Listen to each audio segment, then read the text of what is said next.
Okay, fine.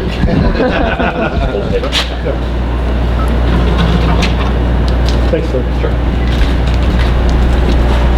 Senator Cruz, this is one of the Tea Party groups that really helped boost your run in 2012. What does it mean to be back here, and kind of how does this presidential run compare to the 2012 bid? Well, it is great to be home. I'll tell you, the reception we've been getting, we started the day in Fort Worth and we went to Tyler and then here in Kingwood.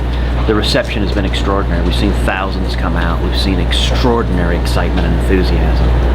And it's really gratifying. It is really gratifying to have so many Texans from all across the state say to me over and over again, thank you for doing what you said you would do. Now listen, that's what I should be expected to do. That's what we should expect of every elected official. But the energy and excitement we're seeing on the ground is incredible. And you're right, this was ground zero for where the Senate campaign began. And when we launched the Senate campaign in the beginning of 2011, every political graybeard in the state said we didn't have a prayer. We started, I was at 2% in the polls. And yet we built a grassroots campaign that came from the people. It started off with a few dozen, then it became a few hundred, then it became a few thousand, then it became tens of thousands. And it was young people. It was Hispanics. It was African Americans.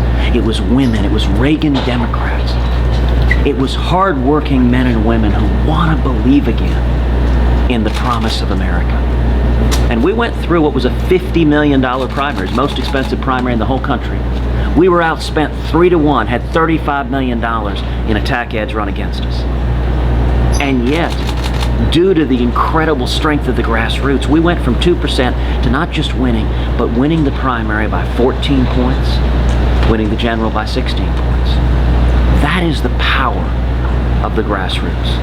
And I have to tell you what I am most excited about right now is we're seeing that very same electric grassroots excitement on the ground in Iowa, in New Hampshire, in South Carolina.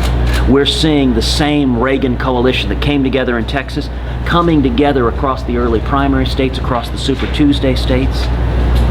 That is what is fueling the remarkable momentum we're seeing in our presidential campaign, as people all over the country are going to tedcruz.org, tedcruz.org, contributing online, signing up to volunteer.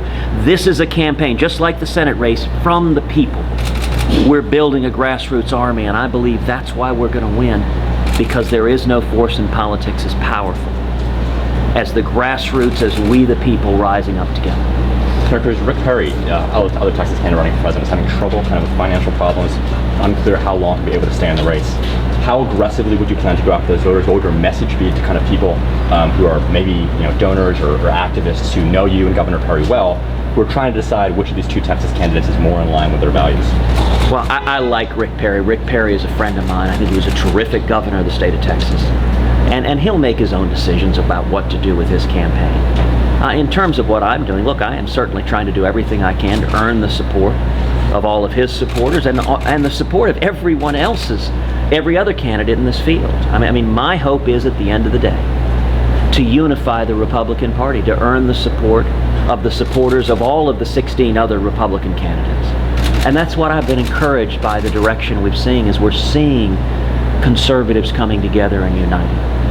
That really is what's happening right now. And I think if conservatives unite, if we come together, the primary is effectively over.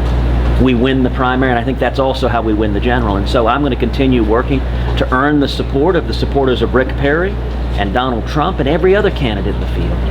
And I'm gratified by the degree of success we're having across the board. Senator, the rally you're doing next week with Mr. Trump in Washington, would you let other candidates appear at that if they wanted to? Or is it just an event between you two? Well, this is an event that we're pulling together to highlight opposition to this catastrophic Iranian nuclear deal. I think it's the single greatest national security threat facing America. And so I reached out to a number of groups, to pro-Israel groups, to national security groups, to Tea Party groups. We've invited a number of people to come together. It's a grassroots event. I also reached out individually to Donald Trump to invite him. And the reason is not complicated to figure out. Number one, I like Donald. He's a friend of mine. But when Donald arrives at an event, he brings an army of TV reporters. He brings an army of cameras that show up. And Donald's being there, he very graciously accepted.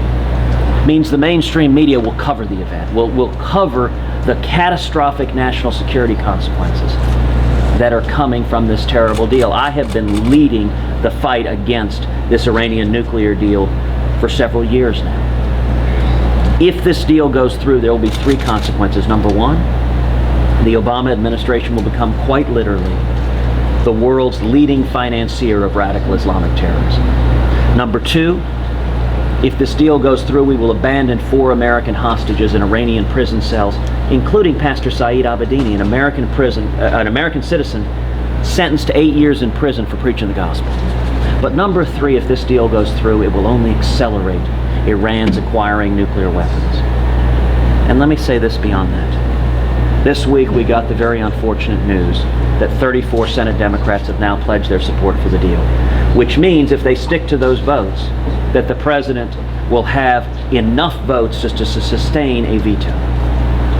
I think that's highly disappointing to see so many Senate Democrats putting partisan loyalty to the White House above national security, above standing with Israel, and above protecting the lives of millions of Americans. It's my hope that this rally shines so much light that they hear from their constituents in such overwhelming volume that it causes Senate Democrats to reconsider and to recognize what former Senator Joe Lieberman observed.